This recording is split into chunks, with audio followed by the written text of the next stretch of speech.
Congress party నాయకులు ఢిల్లీకి కప్పం కడతా ఉన్నారు. ఈ బేగంపేట ఎయిర్పోర్ట్, శంషాబాద్ ఎయిర్పోర్ట్ నుంచి పెద్ద ఎత్తున తెలంగాణ సంపదనంతా ఢిల్లీ కాంగ్రెస్ పార్టీకి తరలిస్తున్నారని చెప్పేసి బీజేపీ నాయకులు, ముఖ్యంగా పైడి రాకేష్ రెడ్డి గారు ఇటీవల చేసిన విమర్శకు మీ సమాధానం ఏంటి?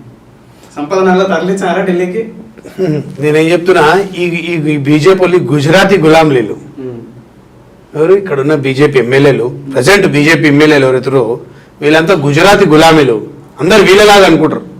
మాకు అవసరం లేదు, మా కాంగ్రెస్ పార్టీ ఏ ఒక్క రూపాయి తెలంగాణ నుంచి హైదరాబాద్ నుంచి ఢిల్లీకి పంపాల్సిన అవసరం లేదు. ఒకటి. రెండోది, వీళ్ళేదో బట్టగాల్చి మీదేసే చూస్తూ ఊరుకునేటం కాదు. ఇట్లనే చేసుడు కేసీఆర్ పని కథం పట్టించి ఇట్లా కూర్చోబెట్టారు తెలంగాణ ప్రజలు, కాంగ్రెస్ పార్టీ కార్యకర్తలు. వీళ్ళకు కూడా వచ్చే ముందుంది ముసల పనికి. వీళ్ళకు కూడా రాబోయేది తెలంగాణలో రాబోయే పార్లమెంట్ ఎలక్షన్లలో తెలంగాణ ప్రజలు 100% బీజేపీ పార్టీకి బుద్ధి చెప్తారు. ఎందుకంటే దాదాపు 12-13 స్థానాల్లో గెలవబోతుంది కాంగ్రెస్ పార్టీ తెలంగాణలో. బీజేపీ వాళ్ళు చెప్పుకుంటారు గట్టనే కదా మరి.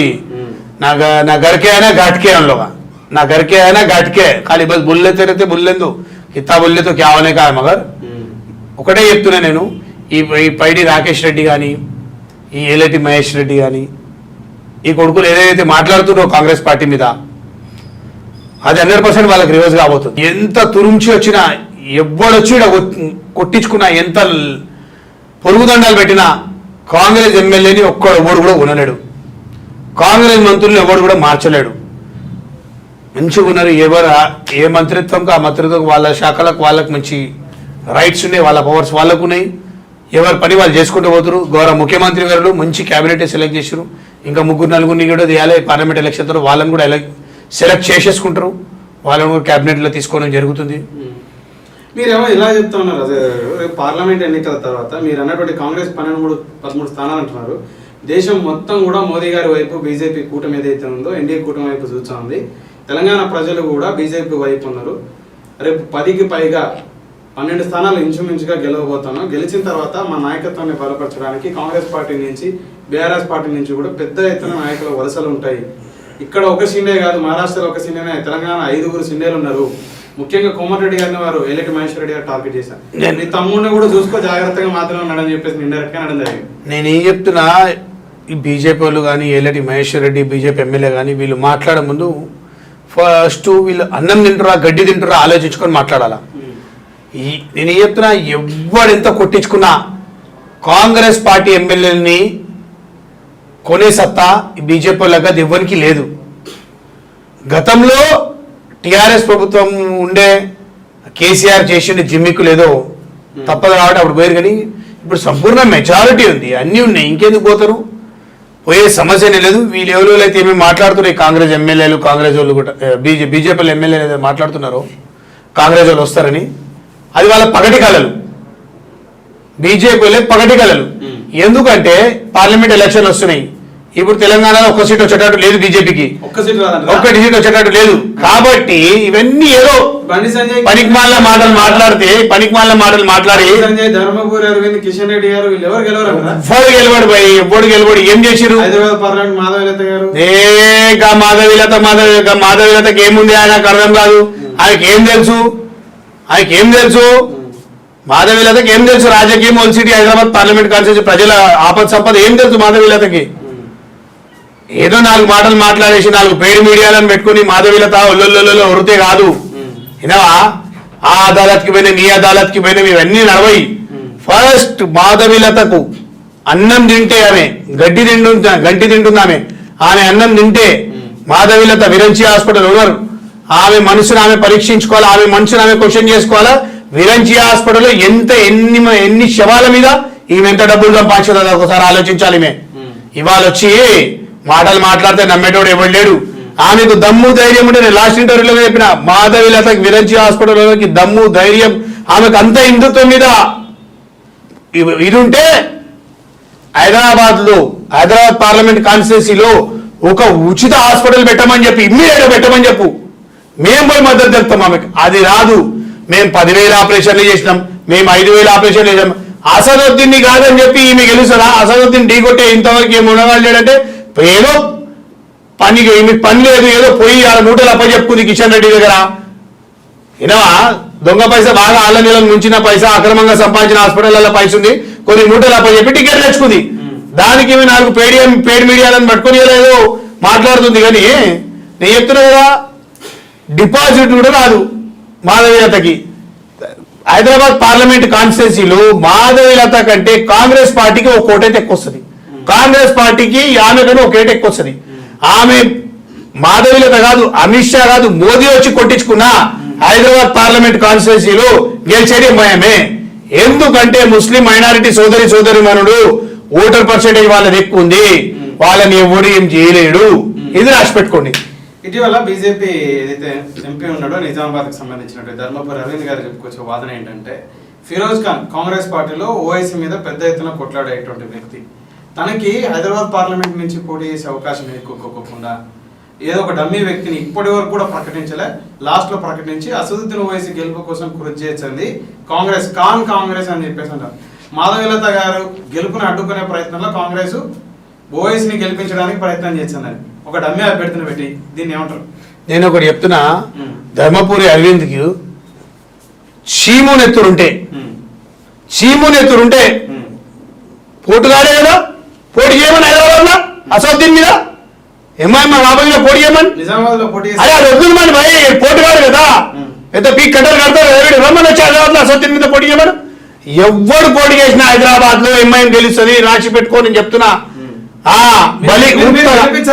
అరే కాంగ్రెస్ రేవంత్ రెడ్డి గెలిపించినాడు, అదే అట్లా ఇయ్యాల మేము, సరే ఓకే ఇవాళ మేము గెలిపించడానికి ప్రయత్నం చేస్తున్నాం. ఓకే, ఒక 2 నిమిషాల గురించి దాన్ని ఒప్పుకొని పక్కన పెట్టు. గతంలో వైఎస్ఆర్ గెలిపించిండా, అప్పుడు అలా డి శ్రీనివాస్ కాంగ్రెస్ ఉండు కదా, చంద్రబాబు నాయుడు గెలిపించిండు, అప్పుడు మొన్న కేసీఆర్ గెలిపించిండా. ఏం మాటలు మాట్లాడతారు ఏం మనుషులు, అవలవాళ్ళ ఇళ్ళకి అర్థం కాదు, బేవకూఫ్ మాటలు మాట్లాడతారు. రేవంత్ రెడ్డి ఆడ గెలిపించుండు, రేవంత్ రెడ్డి రేవంత్ రెడ్డికి ఏమవసరం అసదుద్దీన్ గెలిపేనికే? అసదుద్దీన్ కెపాసిటీ, అసదుద్దీన్ ఓటర్లు అసదుద్దీన్ ఉన్నారు. హైదరాబాద్ పార్లమెంట్ కాన్స్టిట్యూన్సీలో ప్రజలు మొత్తం అసదుద్దీన్ కే పట్టం కడతారు, ఎంఐఎం పార్టీకే పట్టం కడతారు. అక్కడ ఎంపీటీ ఉన్నా ఇంకోటి ఉన్నా ఏది పనిచేయాలి. రాజయ్య బాగా అసదుద్దీన్ జోక్తున్నారని చెప్పేసి మీ మీద కామెంట్లు వచ్చినామన్నా, మీరు మాధవీలత గారికి సంబంధించిన నా ఇంటర్వ్యూలో మాట్లాడారు కదా, మీరు త్వరలో తనులు కూడా ఇంటారు బీజేపీ కార్యకర్తల చేతులు అని చెప్పేసి. నేనేం చెప్తున్నా, మళ్ళా వాడు ఒక తల్లిలాగా ఆమె కెమెరాల ముందరకు వచ్చి సాంప్రదాయాన్ని కానీ హిందూ సంస్కృతిని మాట్లాడుతా ఉంటే, ఒక ముస్లిం సంబంధించిన మృగం మీద పోటీ చేయొచ్చండి ఇంత నీచంగా. మేము వాస్తవం మాట్లాడుతున్నాము. ఎవరైనా ఆమె వేషధారణ చూస్తే నోట్లో నుంచి అటువంటి పదాలు ఎట్లా వచ్చాయి? నేనేం చెప్తున్నా మాధవీలత ఇయాల వేషం వేసింది, ఇయాల రంగులు వేసుకొని తిరుగుతున్నామే. ఆమె నిజ స్వరూపం మాకు తెలుసు. నా సొంత తాత మాధవీలత హాస్పిటల్లో 2 రోజులే చచ్చిపోతే 2 రోజులకి 2 లక్షల రూపాయలు తీసుకురు, మెడిసిన్స్ సెపరేట్, దునియా పైసలని. నేనేం చెప్తున్నా, అసదుద్దీన్ జోకుడు కాదు. హైదరాబాద్ లో నేను పుట్టి పెరిగిన దుల్పేట్ల, జాలియన్మన్, మాజూర్ ఖానాల, మా అమ్మమ్మ నీళ్ళు, అలీజాకోట్ల, సుల్తాన్ షాలో నేను అక్కడ పెరిగిన. సో నాకు తెలుసు హైదరాబాద్ ప్రజల ఓటు ఎవరికి వేస్తానని. వాస్తవం చెప్తున్నా. ఇంత పెద్ద తురుంచీలు ఉంటే, ఎవరైనా మాట్లాడేటోడు ఉంటే, వాడు నా గురించి మాట్లాడేటోడు ఎవరైనా ఉంటే, వాడికి దమ్ము ధైర్యం ఉంటే నాకు రమ్మని నేను మాట్లాడతా. ఇదే నీ స్టూడియోలో డిబేట్ పెట్టాడు, ఎవడైనా నేను ఎంత తురుంచాను కానీ పాయింట్ టు పాయింట్ నేను మాట్లాడతా. ఒకటి చెప్తున్నా, బీజేపీ కార్యకర్త కానీ ఇంకెవరైనా కానీ నన్ను టచ్ చేయాలంటాడు, మళ్ళా తల్లి కడుపులోకి ముట్టి రావాలా, అది ఎవడైనా కానీ. నేనేం చెప్తాను, రోడ్ మీద తిరుగుతా ఈ రోజు నేను ఇంట్లో కూర్చోను. ఇప్పుడు వైప్లస్ సెక్యూరిటీ పైసలు పడితే అందరూ మాధవీల దగ్గర అక్రమంగా సంపాదించిన సంపాదన ఉంది, పైసలు పెట్టింది, మూటలు చెప్పుకుంది, తెచ్చుకుంది, మూటలు చెప్పుకుంది, సెక్యూరిటీ వస్తారు, అందరూ వస్తారు. ఎలక్షన్ తర్వాత పెట్టుకొని వస్తుందాం, ఆమెకి ఓడిపోయాక 1 గంట సేపు ఉండరు. జూన్ 4వ తేదీ తర్వాత జూన్ 5వ తేదీ మారంగానే సెక్యూరిటీ ఉండదు, ఏముండదు, ఆ మెంబర్ రిలేటెడ్ ఎవరు ఉండదు, మాట్లాడేటోడు ఎవరు ఉన్నాడు. వీళ్ళంతా పేడి బ్యాచ్లు, వీళ్ళందరూ ఎందుకు మాధవీలతకు ఎందుకు మాట్లాడుతున్నారు? ఆమె ఇట్లా బొక్కేస్తుంది, కుక్కలు బాబు ఆయన వెనుక తిరుగుతున్నాయి కుక్కలు. ఎవరైనా నేనేం చెప్తున్నా, వీళ్ళంటారు కదా బీజేపీ కార్యకర్తలు. అరే నాయన, బీజేపీ కార్యకర్తల మేము పుట్టిన సిటీలా, మేము శాఖకు పోయినాం, మేము కర్రసామ నేర్చుకున్నాం, మేము ఆర్ఎస్ఎస్ లో తిరిగినాం, ఆర్ఎస్ఎస్ డ్రెస్ మేము కోడు 90లో చెప్తున్నా, 89, 90లో మేము పోయినాం. ఆర్ఎస్ఎస్ లేదు ఇప్పుడు, బీజేపీ లేదు ఇప్పుడు. ఇప్పుడు ఆర్ఎస్ఎస్ బీజేపీ పోయింది, ఓన్లీ గుజరాత్ లో నడుస్తుంది.